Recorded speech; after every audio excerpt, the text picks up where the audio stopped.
what's up mga kapadyak? Welcome back to my channel and this is KNTV.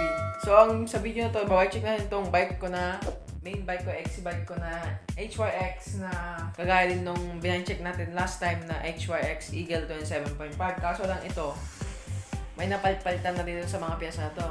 Kaya let's get to it. Coming up. So ito pala mga kapadyak, yung HYX bike ko na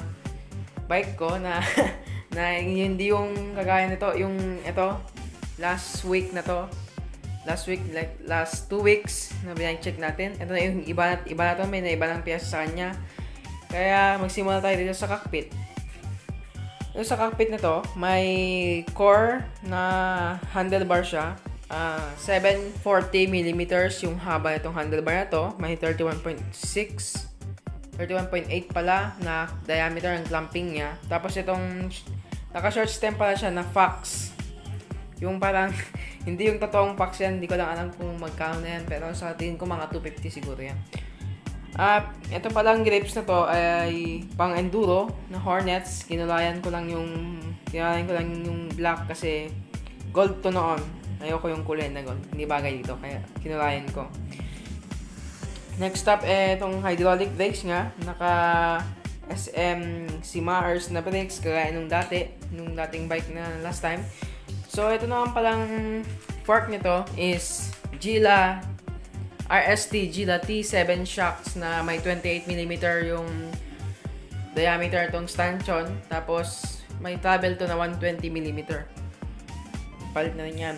At ito palang hubs na to, hindi to yung kagaya ng hubs nung dati na bolt type. Ito ay QR.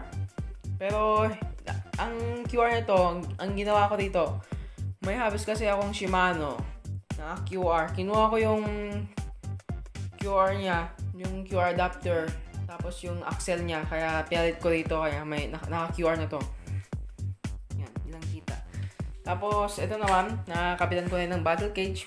Ang battle cage nito ay mass load, yung Bram. Tapos, itong seat post ay Borla. Ito na yung sinasabi ko sa inyo na bago. Ngayon na seat post kasi may dalawang bolts dito. Hindi na yung dati na isang may bolt dito kasi luma na yun. Ito palang seat clamp Sagmit seat clamp. 27.2, itong kasya dito sa kanya na seat post. At may bell na rin na saddle. Yung imitation lang na bell pero nagkaka-wear na rin Napunit na rin. So, next up naman is itong trunks.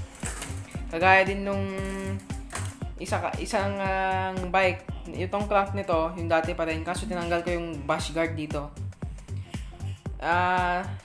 42, 32, 28 yung teeth niya. Tapos, steel na rin pala to.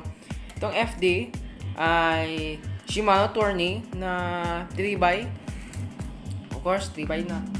At ito pa lang nasa likod, yung Altus na ganyan, RD.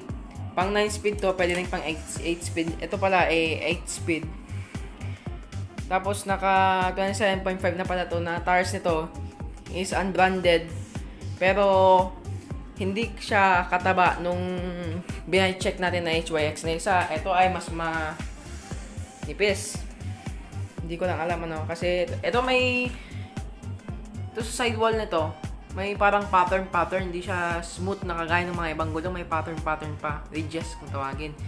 Ito ay naka 32 holes. At yun lang ang quick bike check dito sa main bike ko. Let me know sa comment kung nagustuhan nyo itong bike check. At tsaka nga pala, yung pag meron pa kayong chain stay protector na wala kayong pambili ng chain stay protector, ang gawin nyo lang, kuha kayo ng duct tape, cut nyo lang, tapos ilagay nyo sa chain stay nyo. Yan, paprotektahan nyo yan. Yung duct tape, makapal kasi yan At yun lang. May nagre-request pala dito sa bike na to. Ang price pala nito ay 13,500. Pero nakakuha namin siya ng 12,500. At yun lang ang bike check natin dito. Let me know sa comments kung nagustuhan nyo. At ride safe mga kapadyak. Yun lang mga kapadyak, yung quick bike check dito sa bike na to. At shoutout pala kay Luigi Kyle Hamor sa nagtanong ka kasi sa comment kung anong price, naisipan kong gawa na lang ng video para ganyan mo, malaman mo. Sabi ko sa'yo 13.5 pero siguro makakuha nyo pa rin ng mas mababa pa rin, mga 11.5 o kaya naman ay 12.5 mga ganon.